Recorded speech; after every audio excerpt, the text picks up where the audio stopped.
And this is a review of... It's called ISOLOMUS! I'd like to thank the publisher for providing me a review copy of the game prior to its release. It was developed by Rfdshir And published by Sometimes You. Sometimes me. It's set to release on April 14th for a price of $1.99. Very nice. All right. Before you stop everything and run straight to the eShop, let's look at this game, shall we? ISOLOMUS is a strange game, to put it lightly. It's an odd entry on the farm, as it came to us in the form of a touchscreen Nintendo Switch title, which is nice to play in remote locations, but not be restricted to the use of those god-awful Joy-Cons. The touch controls had a learning curve, which you essentially click on the item you want to select and then click it again to drag it.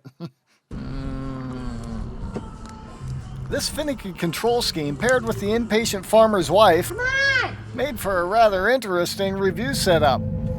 After about 20 minutes of scratching and clawing at my screen, having no other direction or understanding of what was happening on my screen, and all the while being presented with these dark, shadowy claymation images, I decided to move over to the Steam version to see if I was missing something. Missing something? Nope, you didn't miss anything. What is that? Like a couch or pool? Oh. It's a big man, a little head. The Steam version of ISOLOMUS on ultra settings looked much better than its Switch counterpart, obviously. I'm still divided on whether to appreciate the dark art style.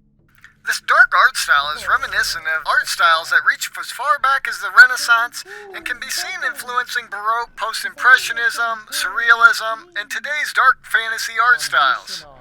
World-famous artists such as Francesco Goya, Vincent van Gogh, and Salvador Dali have all had a hand in shaping this odd and sometimes disturbing art style. I personally have a fairly deep educational background in art history, so I feel divided on where to appreciate this game as a dark art tribute or to shelter my children from it. Overall, this game's art style is fairly tame and is overly creative, if not just a little demented at times.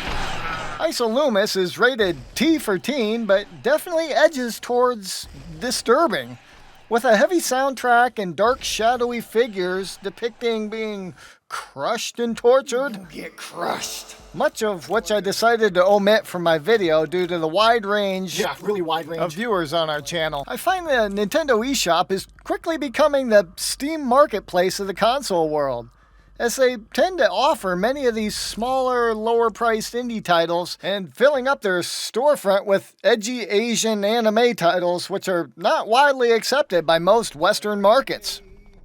Beyond the art style, the game is completely unexplained, with no text, no narrative, no direction. I was left tapping around the screen like some crazy Monkey Island-style point-and-click game that I played back in college. I rather dislike this style of non-directional gameplay, as it makes me quickly question why I even dare to move on to the next level, or why I even bought the game. Psst, 'cause it's $2. Duh. Interesting. This game has two separate endings, if you want to call them that. Couple that with the fact that the total playtime for a playthrough is only about 10 to 20 minutes. The game itself is extremely short and doesn't have much depth. You get what you pay for. I nabbed all the Steam achievements in about 35 minutes, so this would be a hot offering on the Xbox or PlayStation for all the achievement and trophy hunters. How do you think the developer made this sound effect? Or this one? It's just too bad that neither one of these platforms allow for games at this minimal price point. Why is that, Sony? You too, Phil. Brush your teeth. Overall, the lack of direction and my overall boredom dwindled my time with the game to only about an hour.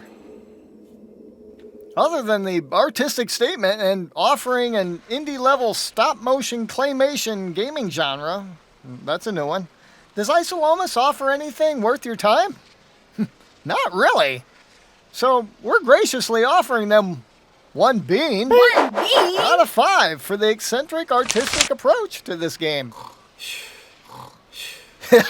Well, that wraps up another great review here on the farm, so be sure to visit again next week, where we'll be covering Radowacca's new joint, Heal, on the Xbox One, baby. Y'all stay safe out there. We'll see you next time on the farm.